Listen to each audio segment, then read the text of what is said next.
Assalamualaikum warahmatullahi wabarakatuh. Apa kabar teman-teman semuanya? Saya harap di sini kalian sehat dan berbahagia. Baik, di sini saya dan teman kelompok saya akan menjelaskan atau memperlihatkan hasil kerja observasi kami yang berjudul Faktor Penghambat dan Pendukung Berhitung Anak Usia Dini. Jadi, anggotanya ada saya Inaya Mastura sebagai moderator dan ada Nazrah Lutfia Putri sebagai pemateri pertama, dan kedua ada Nia Yusmaniar, dan ketiga ada Ulfa Nazilah yang akan menjelaskan tentang hasil observasi kelompok kami yang telah kami lakukan di hari sebelum. Selanjutnya atau mendengarkan penjelasan kami, simak video atau hasil kerja kami. Nah, selanjutnya masuk ke tahap hasil observasi kemampuan berhitung permulaan pada anak usia dini. Nah, setelah saya dan teman-teman melakukan observasi kepada dua anak, yaitu anak pertama dengan inisial IK dan anak kedua dengan inisial SH, dengan cara memberikan mereka 10 pertanyaan yang sehingga kami dapat melihat bagaimana perkembangan mereka dan atau kemampuan mereka dalam menghitung permulaan. Nah, hasilnya adalah di kedua anak tersebut terdapat satu persamaan, yaitu sama-sama mampu menjawab ke 10 pertanyaan yang telah kami sediakan. Perbedaannya, anak pertama mampu menjawabnya dengan cepat dan tepat, sedangkan anak kedua hanya mampu menjawabnya dengan waktu lebih lama dibandingkan anak pertama. Dan di anak kedua ini pun ia sukar membedakan angka 1 dan 10, masih terbolak-balik gitu ya. Nah, selanjutnya faktor yang menghambat kemampuan berhitung permulaan pada anak usia dini. Nah, terdapat dua faktor di sini, apa saja? Yaitu faktor internal. Yang termasuk ke dalam faktor internal itu apa saja? Yang pertama ada faktor fisiologi, fungsi fisiologi, psikologis, sikap, bakat, minat, dan motivasi. Sedangkan yang termasuk ke dalam faktor eksternal apa saja? Yaitu keluarga, lingkungan, dan lingkungan sekolah. Di anak pertama tersebut tidak terdapat faktor yang menghambat perkembangannya dalam memahami atau menguasai kemampuan berhitung permulaan pada anak usia dini. Sedangkan di anak kedua hanya terdapat satu faktor yang menghambat perkembangannya dalam mencapai hasil yang maksimal, yaitu faktor minat. Nah, selanjutnya masuk ke faktor yang mendukung perkembangan kemampuan menghitung anak usia dini. Pertama yang saya jelaskan tentang pengertian berhitung. Berhitung dijelaskan oleh Dikmas bahwa pembelajaran berhitung permulaan di taman kanak-kanak adalah untuk mengetahui dasar-dasar pembelajaran berhitung, sehingga pada saatnya nanti anak akan lebih siap untuk mengikuti pembelajaran berhitung pada jenjang selanjutnya yang lebih. Jadi tujuan berhitung pada anak ini yaitu anak dilatih untuk berpikir logis melalui pengamatan terhadap benda-benda konkret atau benda-benda nyata yang dilihat, dan dapat berkreativitas dan berimajinasi. Selanjutnya, faktor penghambat berhitung pada anak usia dini ada dua faktor. Yang pertama, faktor internal dan eksternal. Faktor internal yaitu faktor yang berada di dalam diri anak atau faktor yang berada di dalam individu anak sendiri, yang mana memiliki dua aspek. Yang pertama, aspek fisiologis atau yang bersifat lebih jasmani. Yang kedua, aspek psikologis atau bersifat rohani. Aspek fisiologis ini di mana kondisi organ tubuh yang lemah dapat menurunkan kualitas kognitif sehingga pembelajaran yang diberi pun berkurang. Ini disebabkan dengan anak kurang makan atau minum dan anak tidak beristirahat dengan baik.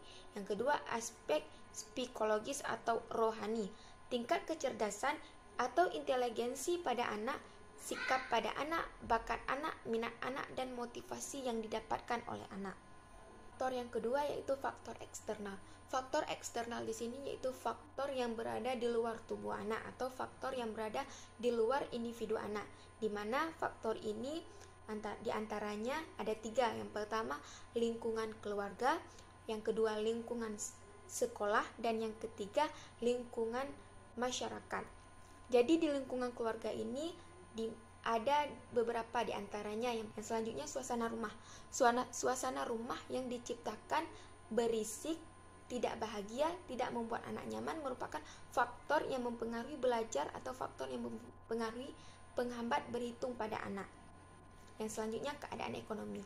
Keadaan ekonomi merupakan faktor penghambat di mana tidak adanya alat, tidak adanya meja belajar, tidak adanya ruang belajar, tidak adanya alat tulis, atau tidak adanya kebutuhan yang diperlukan anak. Dan selanjutnya ada lingkungan sekolah. Lingkungan sekolah ini meliputi diantaranya adanya metode mengajar.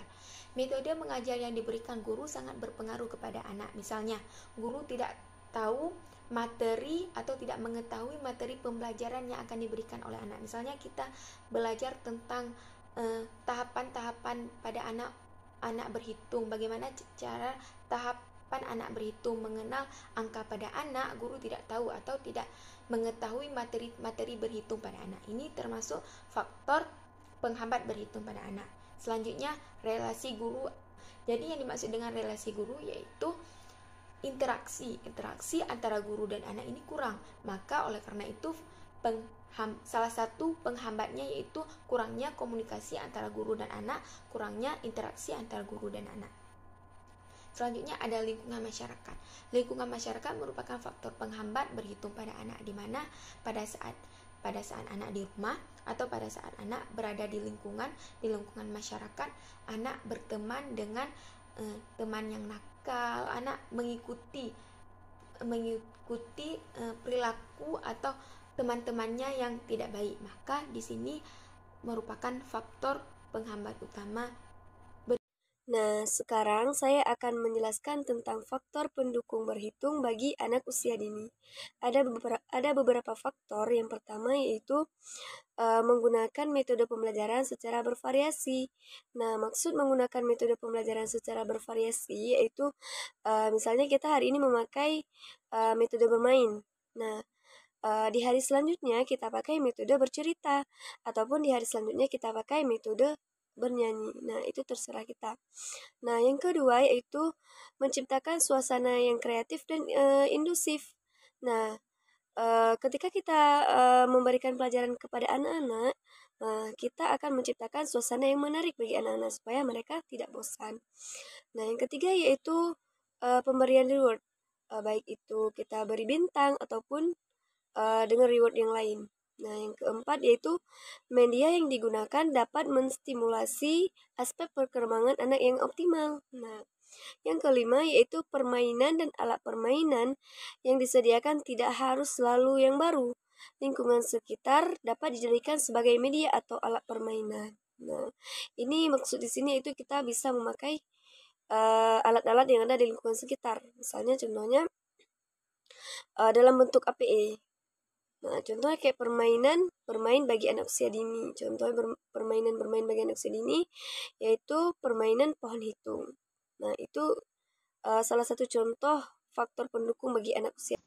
Jadi berdasarkan hasil observasi yang telah dilakukan oleh teman saya kepada anak usia dini dengan menciptakan bentuk tes seperti menyuruh anak untuk berhitung berapa banyak gambar balok tersebut, dan hasilnya sangat memuaskan yang telah kami tinjau dengan anak usia dini tersebut.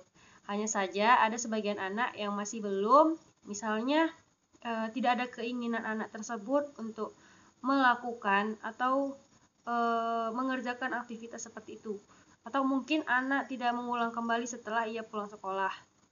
Atau bisa jadi mereka tidak ada dukungan dari orang tua, dari lingkungan sekitarnya.